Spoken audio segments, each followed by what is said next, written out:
just researched by Google. What the fuck?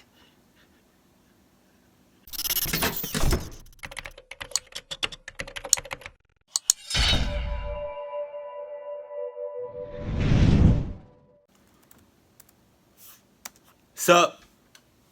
Though, I love you. Just saying. Planet Earth is constantly changing, Right. whether we notice it or not. Right. Both small and massive transformations take place on our planet every day. Whether it's a falling tree or tectonic shift, something somewhere changes irreversibly. So it's not uncommon to ask ourselves, what will these evolutions look like at the end of the century? It's fair to guess our world will look different than it does in present day. And who knows, maybe it will be more than physical change, but also a shift in how we live our daily lives. Oh, no. Even if it's only theories, there are facts and scientific predictions to back up our imaginations. So from a shrinking animal kingdom to a telescope that will expand our known universe, here are 5 things that will happen to Earth in the next 100 years. Sit back and enjoy. I'm kind of scared. Underwater cities. Oh, hell no. Hell no. Hell no. No. No. The immediate image you might think of when hearing underwater cities is a hidden, majestic world of water-dwelling communities, much like that of Atlantis. However, the idea of submerging villages and coastal cities in this context is much more volatile.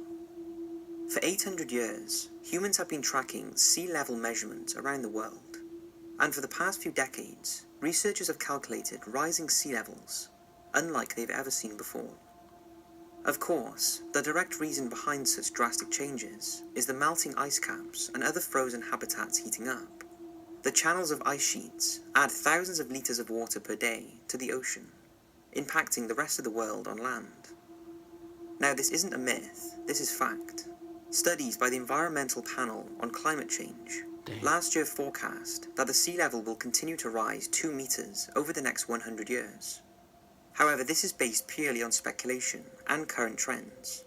The researchers on the panel admit that increasing global temperatures can increase polar melting, which will speed up the rising seas.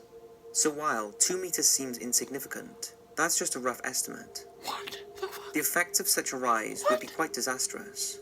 44% of the world's population resides in coastal cities. Oh my god. And higher sea levels would force many people to move elsewhere. I refuse to believe this first one, because it would scare me every day, every single day, if I wake up, you know, in the city or the area that I'm living in, it's under, like, it's like, it's in the ocean, you know, underneath, you know, sea level.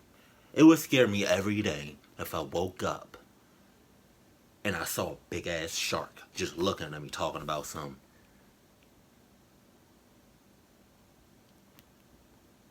I'll probably like post a picture of that Finding Nemo shark. Hopefully I remember to do it, because otherwise I'll look stupid. But that would scare me every time. Just a big ass shark just in my face. And the only thing that's separating me from the shark is a piece of glass. I don't care how strong the glass is. It's glass. Glass breaks. The economics of such cities would enter depressions, and the cost of living would skyrocket. Wow. Thus cities could be abandoned for more midland settings. The increasing possibility of flash floods would impose better chances of destruction, and the recent blizzard disasters in Boston, Massachusetts, that froze city streets would be much more common. Yeah, damn. On top of it all, tiny coastal villages across foreign countries would have no means to protect themselves with seawalls or preventative measures, thus falling into ghost town status. So while it's safe to say no major cities will be on the ocean floor in 100 years, sea levels could make living near water a very major issue. that is if our carbon emissions and global upkeeping does not improve. The question is, do you think we can prevent such a thing, or is it inevitable? Probably inevitable. I can't say Animal it. extinctions. When No. most people hear the word extinction, we conjure up images of the Ice Age coming to an end, or meteor strikes wiping out the dinosaurs. However, endangered species leaving our planet forever occurs much more than you think, usually without public notice. Since the origins of humankind, we've Oh seen my hundreds God. of thousands of animal species fall extinct What the- before our very eyes. What the hell is that? And in the next 100 years, the number of extinctions will only grow faster. Louis Sayhoyas, a filmmaker for National Geographic and director of the humanitarian documentary The Cove, recently made a statement claiming that in the next 100 years, we could see half of the Earth's animal population disappear forever. Damn. He cited many reasons why, from climate change and habitat destruction to overfishing and overconsumption. Many sea creatures and other marine life find their species numbers rapidly decreasing due to the Chinese black market. Massive amounts of carbon emissions are also killing vital ecosystems to many birds and other creatures who make home near cities and human populations.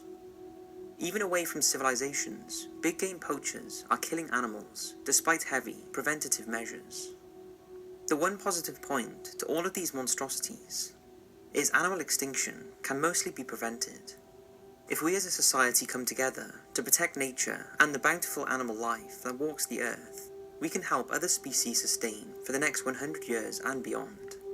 If not, many breeds such as orangutans, gorillas, tigers, elephants, rhinos, turtles, and leopard species will be a thing of the past. Even salmon, the most common fish used for consumption, could be gone from Earth, leaving us with Chinese-farmed synthetic salmon. It's a scary proposition to think, and is a topic that we are very passionately working on. Wow. Autonomous electric roadways. No. While the future of climate change and carbon emissions may seem grim, with countless negative side effects, the number one CO2 output may be completely demolished in the next 100 years anyway. This is like that movie, I, Robot, like a motherfucker. You ever seen that movie, I, Robot? Please tell me you have. If you haven't, damn, you're missing out on a good ass movie. Will Smith is in it, Shia LaBeouf, in his younger days, and that's can't really think of anybody else that was like, big named actors. But that was a great movie, and it was set in the futuristic world, I guess. I don't know, but I think they had self-driving cars. I think so. I'm not. It's been a minute since I've seen that movie, but yeah. Robots, self-driving cars. Wow. I don't trust that shit. And it's not because of the movie. It's because I genuinely, give me a minute. Genuinely, there we go. Don't trust that. I don't trust cars that can just drive themselves and you looking at a book. Like you reading something, you texting, like what? No. I don't trust robots. I don't trust anything that they put in your head. I don't know. I just don't trust it. Just saying. If you don't, let me know that in the comment section. Let me know that in the comment section below. If you with me on this one. Experts at Georgetown University suspect that by 2040, 90% of the automobiles on the road will be electric. And soon after, gasoline-powered vehicles will be no more. The researchers say that while a vast transformation to an all-electric landscape seems far off, all the industry needs is to pass a certain threshold, and then it will boom faster than we realise, much like the smartphone boom after the turn of the century. The threshold in question might rest in the hands of our government, and be on the brink of the horizon. Norway has stated that it will ban the sales of fossil fuel burning cars by 2025, with the Netherlands, France, and the UK making the same promise for 2040. Germany and China, the two leaders in the automobile industry, have pledged similar ideas without a set timeframe. With a governmental ban on gasoline vehicles, combined with a promising boom in battery efficiency and incredible cost benefits of electric motors, the roadways will not only run on electricity, but without CO2 emissions as well. Oh shit. On top of this, the researchers add that autonomous cars will dominate society as well.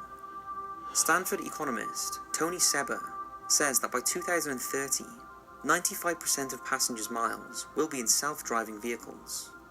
As the technology continues to run successful tests in major cities in Boston, Dubai, and China, more and more companies are implementing autonomous builds into their lineup, with services such as Uber and Lyft starting to build a path towards self-driving cars. The economic results in such changes would save the average driver $9,000 for every 15,000 miles driven. Car maintenance would cheapen drastically, with electric cars only needing service for 20 moving parts instead of 2,000. This motherfucker. Driving services would cost as little as pennies per mile, lessening the burden on those who rely on taxis and public transport. Best of all, 3.2 billion tons of carbon emissions per year would be eradicated, or 60% of the world's CO2 output. Not only would we be travelling in cost-effective ways, but in 100 years, maybe we'll take a step in tackling climate change forever, with such a simple energy, electricity. A world of robotics. See? Fuck that. Fuck that. You don't even have to go on with this second part. With this second story. You can just show that.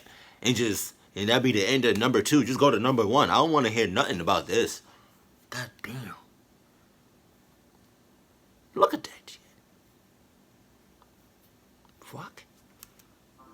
In almost every science fiction story that takes place in a futuristic Earth, robots and artificial intelligence plays major roles in society. Many times, the robots take over the planet, See? and the AI sabotages human communities. See? While the sinister nature of such scenarios is largely make-believe, the idea of simple robots and other intelligent computers roaming our world will soon be the furthest from fiction. Ray Kurzweil, director of engineering at Google, recently stated that the exceptional growth of technology and robotics will hit a worldwide platform in our economic system within the next 100 years, possibly sooner. He says that with recent spikes in computing power, internet speeds, information sharing, and 3D printing all contribute to the rapidly booming robot commerce. If one uses the that scares the shit out of me.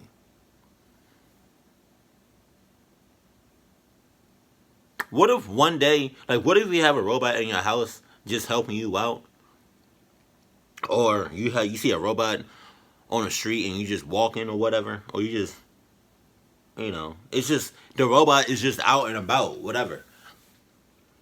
What if, this is one of the reasons I don't trust robots. What if, you say something that, you can have a robot in your house helping you out for 10 years.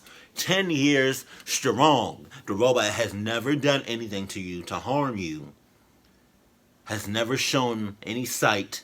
Has never shown even the tiniest bit of trying to harm you. But you say something. You say something out the random. You say, I don't know. Something random. Saying, I don't even think this is a real word, but you say, hoopla! And that motherfucker turns on you, it's a wrap. That motherfucker is going to shred you to motherfucking pieces. He is going to body you. He is going to give you those robot hands he is going to give you the works. All because you said, hoopla! 10 years. Never harmed you. Wasn't even thinking about it. But the second you say, hoopla! Fucking is trying to kill you. And there's no way of stopping that shit. Cause it starts off all fun and games. Until we get more advanced in designing the robots. And then some crazy motherfucker decides to put like a human-like chip or something to make it as human as possible. And now they thinking like they thinking like us, like they have feelings like us. Like, say if you call it, say you call a robot a bitch, that shit something triggers. It's giving you the works. The robot hates. Nah, all because you said hoopla. Researched by Google. What the fuck?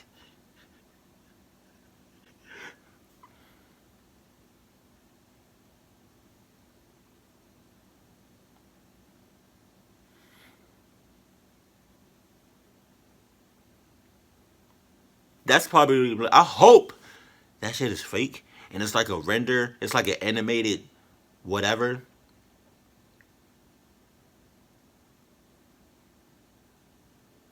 That shit looks smack like a human. You turn off the lights and all you see is like, let's say you put a real human next to this motherfucker and you turn off the lights, you wouldn't be able to tell the difference. You wouldn't. Well, from like the torso up. I don't know what he's looking like in the bottom half. Pause. Major tech corporations, then you can see that by 2025, robots will make up almost $7 billion of our global market. What the hell? With the majority of robotics coming out of military, industrial, commercial, and personal sectors. While this may seem like a prediction decades in the making, it holds more weight than ever before. What really, the fuck? we are already seeing robots and artificial intelligence introduce themselves into our everyday lives. From talking devices, such as Amazon Alexa, to fascinating surgical robots like the Da Vinci surgical system that once stitched a grape back together. These advances in technology surround us and will only become more common and better understood. Of course, it does come with slight precautions, as with any computer system. New artificial intelligent machines always have the vulnerability to be hacked. Yeah. And it's quite scary to think about what the powerful hackers of the world might do with a handful of robots, wired to respond only to them.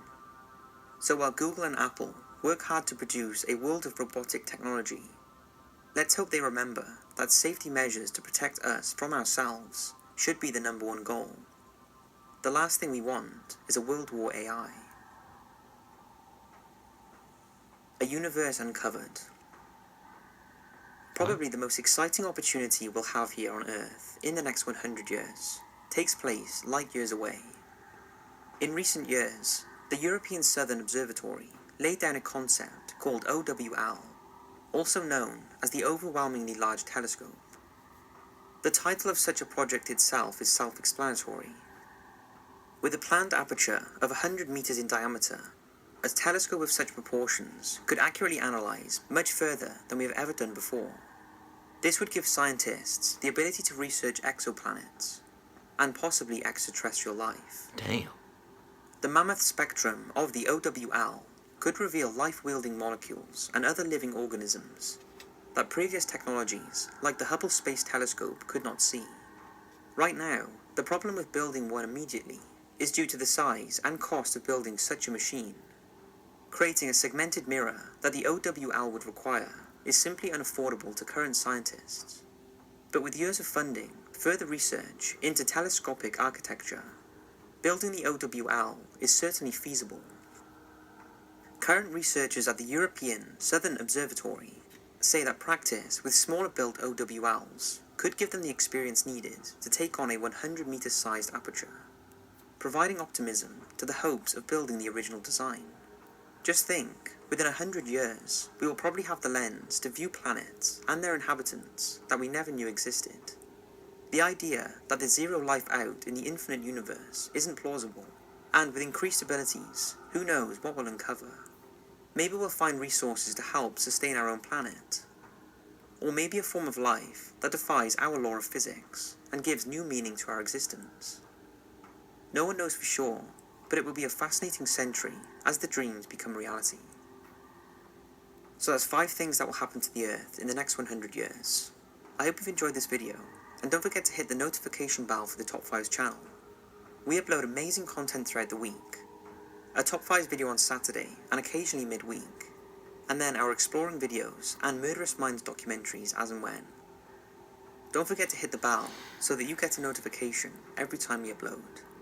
Thanks for watching, and as always, I'll see you in the next video. I'm gonna pray for, he said, the next 100 years. So I'm gonna pray for my, I don't know if this is right, my kids. Because 100 years is like, it's really nothing. That's just like one lifetime. One generation, I think. So I think that's right. I'm gonna pray for my kids. And just be on the safe side. Kids. So I'm praying for my kids. Like, I don't know. Let's just say I'm praying for every generation after that comes after me. Guys,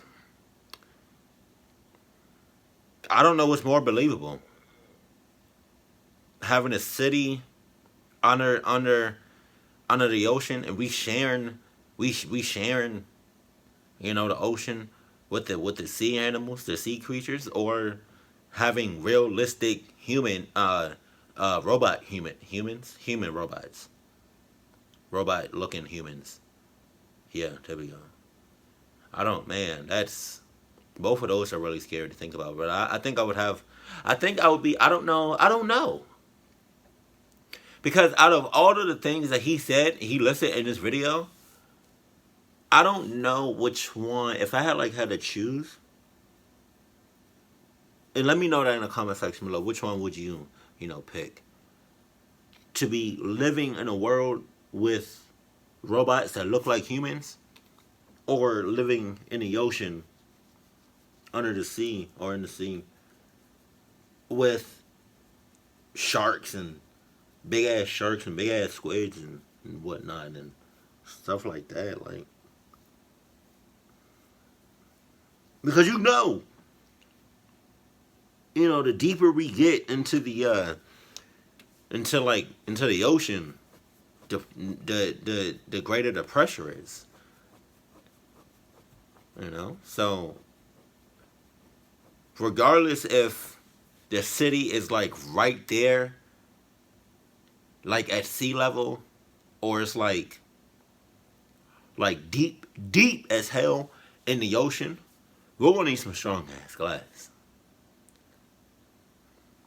Just saying. I don't know which one I would pick though.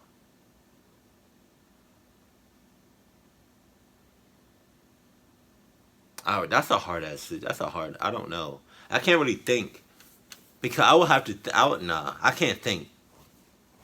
In this video, but yeah, man. Self-driving cars, I would take that over like having like realistic human-like robots. I would take that any day. But let me know in the comment section below, what would you choose if you had the option to pick between having a world, a city, like in the ocean, in the sea, or living, or being in a world where it's like robots that look like humans all over the fucking place.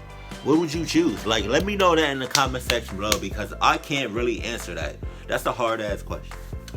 But I'm hungry. I got Chipotle. Enough said. Keep it cool, keep it classy, and I love you. Stay happy. My family. Oh, you thought I was gonna hit the folks.